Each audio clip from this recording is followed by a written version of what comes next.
Hey everybody, Matt Quinn, Vice President, CGC Cards, here today with Steve. So Steve has a complete set of Alpha Magic the Gathering that you brought here, you had it all graded, and obviously there's a Pinnacle card too, the Lotus there, that you pulled out of a deck.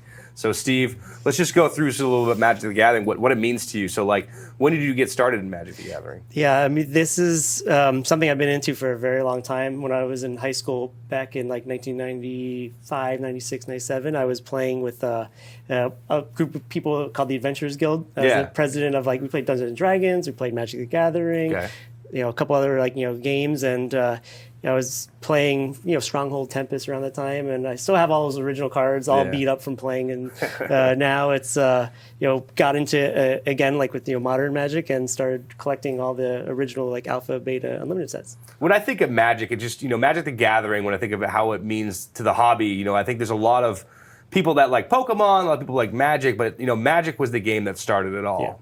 Coming out in '93, and obviously you have the Yu-Gi-Ohs of the world, Weiss Schwartz, and all these other games that kind of built off of what Magic had created so long ago. And it's still today. I think it's even more popular today than it was way back then. You still see all the modern Magic cards coming out. Recently, Brothers War, March Machines.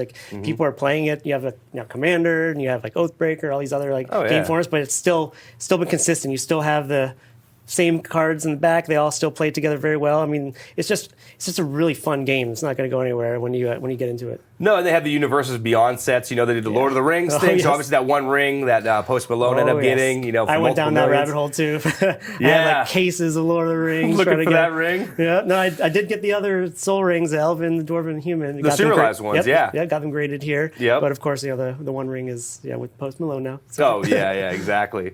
So I have to ask you then. Obviously, for the Alpha Magic the Gathering is probably one of the most nostalgic sets there are. So what's some of your favorite cards with this set?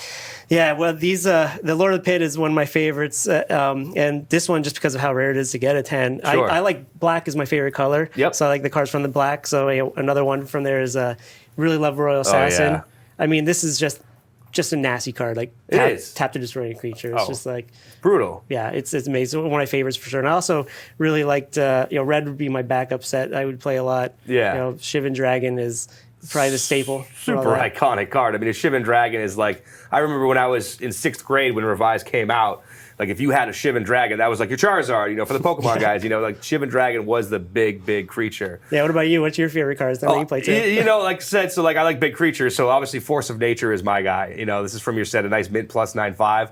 So 8/8 Trample, it was the biggest power and toughness released in Alpha set. The drawback on the card was pretty brutal. You had to pay 4 mana during your upkeep, but if you got this sucker out, I don't know if it's worse than having on your upkeep, destroy a creature. Yeah, no, that's true too. You're right, because you'd have to sack the Royal Assassin for the Lord of the Pit to keep going. But that Royal Assassin would just stonewall green for a color. It's very hard to get rid of that card. Once it hits the board, obviously it makes problems. And then I like blue too, because counterspell is always my jam. And Vesuvan Doppelganger, actually my sister got this card way back in the day when Revives was around, and she traded it for, I think it was something silly, I forget what it was, something that was pretty looking, but way back then, everyone just liked their cards for what they were. They didn't really think about the gameplay of them. Yep, all the cards have a pedigree on there too. They do. Yeah, so it's now that I have the full set, graded with you guys, I have Dead Code, which is my band, kind of just signature there, and always be kind of part of that all, and it's awesome to have it personalized in that way. No, that's the cool thing about these, CGC, we like to actually let people personalize their collections, whether it be a pedigree or in your instance you wanted to put a special logo on the back. So for a collection of this caliber, we'll definitely go above and beyond to make sure that the product fits your needs and fits your lifestyle. Yep. The value here is crazy. I mean, you're talking millions of dollars for a complete set of Alpha and these pristine 10 Gem Mint 10 grades. I want to say that you have 25 pristines in this set, right around there. And for Alpha, seeing a card grade pristine is unheard of. I mean, the population is going to be so low on these for forever. I mean, just getting a grade of that quality, like this Lord of the Pit here, I mean, there's just nothing wrong with this card. I think you guys might need to offer personal security guards and stuff with this set. Oh, for sure. I mean, that's the thing is you never would have thought when I was younger playing this game, I never would have thought there would be a mansion right here on the table. It's funny to think about. Yeah, I have my house because I keep them with me. Sure. I don't lock them away. I like to display and look at it, enjoy it. Of course. And I have very nice your collectibles room, and people that don't even understand the game, they look at it, they're like, oh man, this is really cool. It's yeah, this is worth more than my house. Like, it's like, which It's is pretty amazing. crazy. Yeah, I mean, it's certainly amazing. And because, you think about the people that collected this stuff and now they're all coming into their prime income years, they're making more money in their careers. And like, oh, I never had that Black Lotus. I really want that. I look at it like coin collecting. Yep. Like coin collecting used to be a huge thing, still is. But, you ask anyone that's young what they collect, and it's either Pokemon cards, Magic cards, cards in general, sports cards. Sentimental value with it all, too. 100%. I mean, it matters a lot to having the sentimental value for it. It's like, for me, it's just not even worth something. For me, it's more than that. It's not about the money. It's like, I have memories of it playing it all, too. And it's like, oh, for sure. It makes me happy. Psychological value, too. Yeah. No, it's like, because with these cards, you could actually still make fun decks together and play the game. Like, I have personally an old school deck. I know you have some old school decks, too. And the cool thing about these cards made 30-something years ago, you could take cards made yesterday, incorporate them in those decks, and it'll still play flawlessly. I mean, Magic's just such a fun game. It's touched the lives of a lot of people. That's why it has long-term value, too, because we're still playing it today, like more than 30 years later. 32 years later, we're still playing Magic. In the collection itself, 295 cards in the Alpha set. Obviously, like you said, the Volcanic Island, and then obviously the Circle Protection Black. Circle Protection Black, weren't included, and then a couple different basic lands as well. Yeah. I can't wait to see the whole collection, like just on my display here. The rest of them, they're up in there. Go take them home and start enjoying it.